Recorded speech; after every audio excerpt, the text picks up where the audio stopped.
Hi friends, welcome back to my channel. ఎలా ఉన్నారండి? Video చూసేంతా మేమైతే బాగున్నాము, మీరు బాగుండాలని మనస్ఫూర్తిగా కోరుకుంటున్నాను.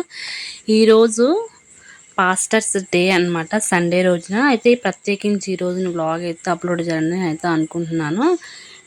మా సంఘంలో ఎలా చేశారన్నది పాస్టర్స్ డే అనేది నా బ్లాగ్లో ఉంటుంది. ఇంకా స్కిప్ చేయకుండా లాస్ట్ వరకు అయితే చూడండి. అంటే ఇదేదో గొప్పల కోసం కాదు, సేవకుడిని ఏమి ఎక్కువ చేయాలని కాదు, కానీ మన కోసము మన కుటుంబాల కోసం ఎంతో భారభరితమైన ప్రార్థన, ఎంతో సేవను కొనసాగిస్తున్నారంటే పాస్టర్స్, ప్రతి ఒక్క పాస్టర్స్కి మన పాదాభివందనాలు అయితే చేయాలి. అయితే మా సంఘంలో ఇంకా యవనస్తులందరూ కలిసి ఇలా పాస్టర్ గారికి తెలియకుండా ఒక సర్ప్రైజ్ ప్లానింగ్స్ అయితే చేశారు. అంటే తెలిస్తే ఇంకెలా ఉండేదో, పాస్టర్ గారికి తెలియకుండా పిల్లలందరూ చేశారు. చాలా ప్రతిదానికి పాస్టర్ గారు ఫుల్ ఎమోషనల్ అవుతారనమాట, సెన్సిటివ్. ఎందుకంటే తల్లిదండ్రులను వదిలిపెట్టి ఇంత గొప్ప సేవ పరిచర్య చేస్తున్నారంటే, ఇంత సంఘం ఇంత అభివృద్ధి చెందిందంటే కేవలం పాస్టర్ గారి వల్లనే. మా పాస్టర్ గారు వాక్యం చాలా బాగా చెప్తారు. ఎప్పుడైనా వీలుంటే కానీ మన ఛానల్ ఖచ్చితంగా అయితే ప్రత్యేకించి వాక్యం గురించి అయితే నేను చూపిద్దాం అనుకుంటున్నాను. అయితే ఇంకా ఇది ఫస్ట్ నేను పిల్లలు తీసిన వీడియో చర్చి గ్రూప్ ఉంటుంది కదా, దాంట్లో అయితే పెడితే ఇంకా నేను అది కూడా అయితే పెట్టాను. తర్వాత వచ్చేసి నా ఫోన్లో తీసిందనమాట. ఇంకా పిల్లలైతే ఇలా ఫ్లవర్స్ చల్లుకుంటూ పాస్టర్ గారిని ఇలా సన్మానించారనమాట. చాలా హ్యాపీగా అనిపించింది. అయితే మాట్లాడే అవకాశము ఇచ్చారనమాట. నేను కూడా మాట్లాడాను, ఫస్ట్ టైం అనమాట. ఇంకా నేను అలా నుంచొని సంఘంలో మాట్లాడడానికి దేవుని కృప వలన నేను మాట్లాడాను. ఎలా మాట్లాడాను అనేది కూడా ఇంకా మీరైతే వినండి. ఎక్కువగా అర్థమైంది ఏంటంటే సేవకుని ద్వారానే ఇన్ని ఆత్మలు, అంటే వదిన వాళ్ళు కానీ ఎవరైనా చెప్పినప్పుడు ఫస్ట్ చర్చిలో చాలా కొద్ది మంది ఉండేవాళ్ళంట.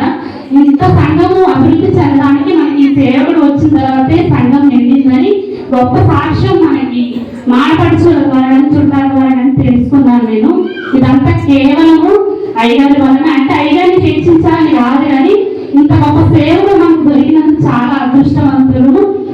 అంతేకాకుండా దేవునికి మనకి మధ్యగా ఉన్న వాడదనమాట మన సేవకుడు. సేవకుని ఎప్పుడు మనం అభినందించాలి, సేవకుని ఎప్పుడు మనం బాధ పెట్టకూడదు. అంటే నేను నైట్ ప్రార్థనకి రానులే కానీ అంత చెప్పే అభిప్రాయం కూడా కాదు, కానీ చెప్పాలి అనుకున్నాను. కానీ ఎప్పుడు సేవకుని ఎప్పుడు బాధ పెట్టద్దు. మనము ఇంకా దేవుని వాళ్ళ కుటుంబం కొరకు ఎక్కువగా ప్రార్థించాలని నేను తప్పు మాట్లాడితే దయచేసి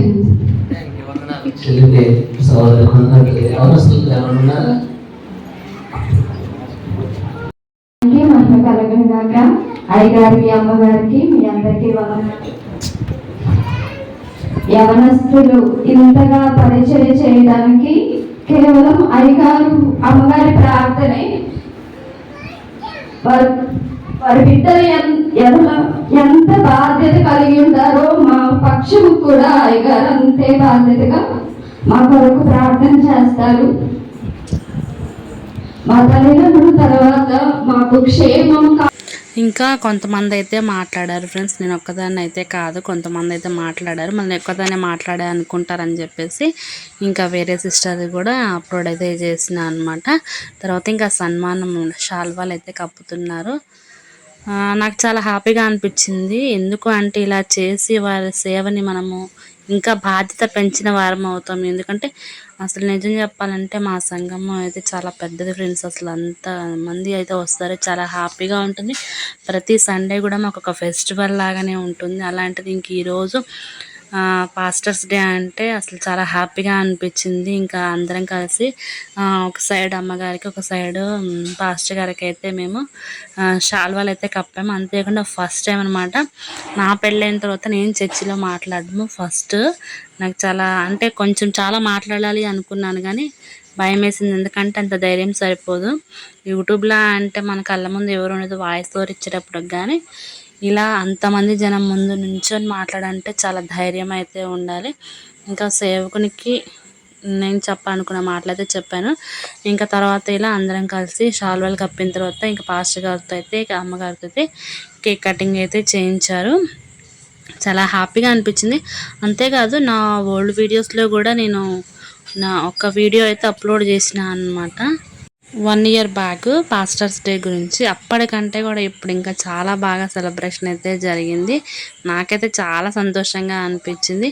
ఎందుకు ఇంత ప్రత్యేకించి చెప్పాలి అంటే, ఒక సేవకుడైన ఒక సేవకురాలనైనా ఒక వాళ్ళ తల్లిదండ్రుల్ని వదిలిపెట్టుకొని ఇంత పరిచర్య చేయాలంటే చాలా అదృష్టం చేసుకుని ఉండాలంటే, కొంతమంది వాళ్ళ పుట్టింటి దగ్గర వండుకుంటూ అంటే వచ్చి సేవ చేస్తారు కదా, అలా కాకుండా కుటుంబం మొత్తాన్ని వదిలిపెట్టి సేవా పరిచర్యను ఇంత ఘనంగా చేశారంటే, అసలు ఎంతమంది జనం వస్తున్నారంటే కేవలం అంటే సేవకుని ద్వారానే, సేవకుని హెచ్చించడం కాదు కానీ ఫ్రెండ్స్, ఇంత గొప్ప పరిచర్య చేస్తున్నారంటే ప్రతి ఒక్కరి కొరకు ప్రార్థన కానీ, చిన్న బిడ్డల గురించి కానీ ఎంత ఓపికతో పాస్టర్ గారు అయితే చేస్తూ ఉంటారు. నేను అదే చెప్పాలి అనుకున్నాను కానీ భయమేసి నుంచున్నప్పుడు ఇంకా మాట్లాడలేకపోయాను అనమాట. ఇంకా ప్రతి ఒక్కళ్ళు ఇలా వచ్చి కేక్ కటింగ్ అయితే చేశారు. అయితే అక్కడ ఉన్నది పెట్టొచ్చు కానీ చాలా డిస్టర్బెన్స్గా ఉండటం వల్ల ఇంకా నేనైతే వాయిస్ ఓవర్ అయితే ఇస్తున్నాను అనమాట. ఇంకా తర్వాత అమ్మగారు అయితే మాట్లాడుతున్నారనమాట. ఎందుకంటే ఇంత సంతోషాన్ని ఇంత చేస్తారని నేను అనుకోలేదని చెప్పేసి అమ్మగారు మాట రూపంలో అయితే చెప్తున్నారు. కొంచెం డిస్టర్బెన్స్గా ఉంది ఫ్రెండ్స్, అందుకని వాయిస్ ఓవర్ అయితే ఇస్తున్నాను. మీరు అర్థం చేసుకుంటారని నేను మనస్ఫూర్తిగా అనుకుంటాను. నెక్స్ట్ టైం అయితే ఇంకా మా సేవకుని వాక్యము, సేవకురాల వాక్యం ఖచ్చితంగా అయితే అప్లోడ్ చేద్దామని అయితే నేను అనుకుంటున్నాను. ఇంకా మీ సంఘాలలో అంటే అందరూ క్రిస్టియన్స్ ఇలా చర్చి వెళ్ళే వాళ్ళే చూస్తారని గ్యారంటీ లేదు కదా. ఇంకా ఎవరైనా చర్చికి వెళ్ళే వాళ్ళు కనుక ఈ వీడియో చూస్తున్నట్టయితే లాస్ట్ వరకు వచ్చారు కాబట్టి చెప్తున్నాను, మీ సంఘంలో కూడా ప్రతి ఒక్కరూ దయచేసి మీ సేవకుని సన్మానించి వారిని ఇలా చేస్తే బాగుంటుందని అయితే నేను అనుకుంటున్నాను.